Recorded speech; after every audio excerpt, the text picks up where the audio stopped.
All right, hello ladies, and welcome to the second part of our evolution notes video for Unit 4. In this video, we're going to talk about evolutionary changes, genetic drift, the types of genetic drift, and then we will talk about genetic equilibrium and the what we call Hardy-Weinberg equilibrium or principle. So, first thing I want to talk about is this idea of genetic drift. Genetic drift is the random change in allele frequency caused by chance occurrences. So, things like natural disasters, think volcano eruptions, tornadoes, wildfires, the occasional meteor strike. Those are all things that happen randomly by chance and are going to change the allele frequencies in a population. So, when this type of disaster strikes, the surviving gene pool, and it might be a good idea for you to look back in your notes and remember what a gene pool is. The surviving gene pool may be different from the original population. So, those that survived the natural disaster, their gene pool might have been different from the overall original population before the natural disaster striked or stroked. What would be the word? I don't know. Okay, so there are two types of genetic drift. There's bottleneck effect and there is founder effect. The bottleneck effect is a change in allele frequencies following a drastic reduction in population size. So we depict it as a bottle because it kind of gives us a way to easily see what's going on. You have all of these different alleles, different traits in a population of different individuals. Some event happens that causes a dramatic reduction in the alleles and traits that are present in the surviving population. So, some examples of things that may cause this to happen, again, those natural disasters. It could be competition, it could be things like lack of food. Those are all kind of examples of this idea of the bottleneck effect. Whatever would cause a drastic reduction in the population size. Often we see this in endangered species, but it happens to other species as well, not just endangered. Genetic drift can also occur when a few individuals colonize a new habitat or are used to establish a new population. So, the founder effect is a change in allele frequencies due to the migration of a small subgroup of a population. So, let's start with this picture on the right. We have a population of what looks like ladybugs on an island, and for whatever reason, these red ladybugs decide to fly to a new area, and they have now created a new population over here.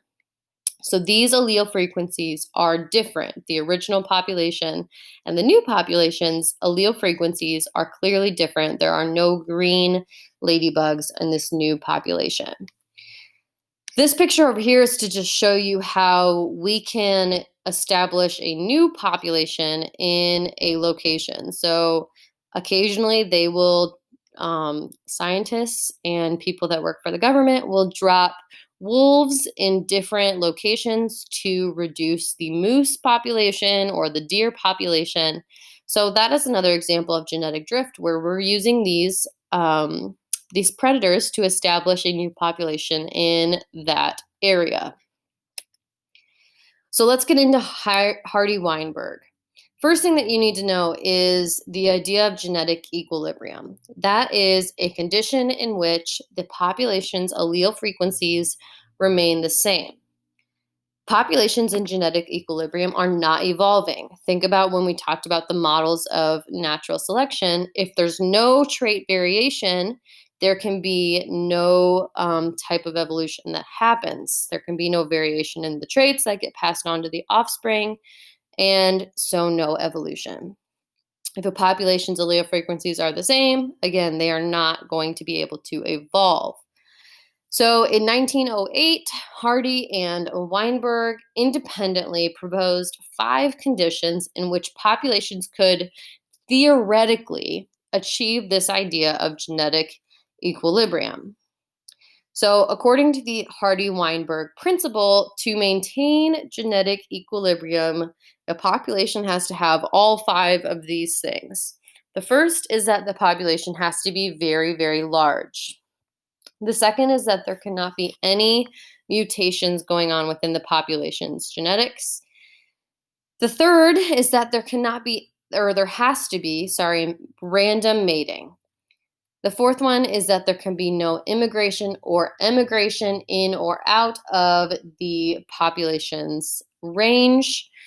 And finally, there can be no natural selection taking place.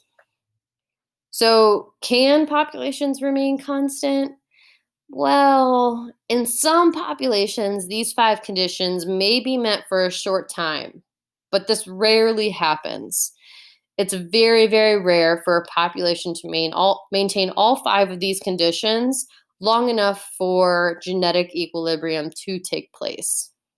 So, therefore, all populations evolve.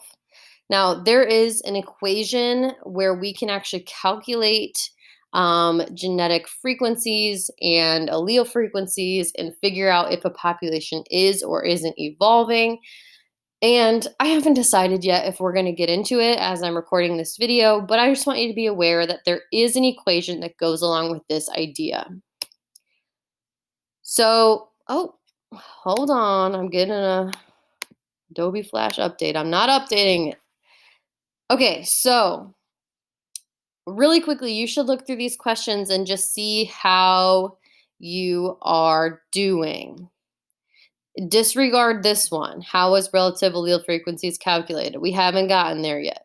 I may go into this, I may not. I'm going to see where we're at when this video is posted to you, but I'm recording it 2 weeks prior, so we'll see. Okay, that's all I have for this note video, ladies. As always, come find me if you have any questions, and I will see you in class.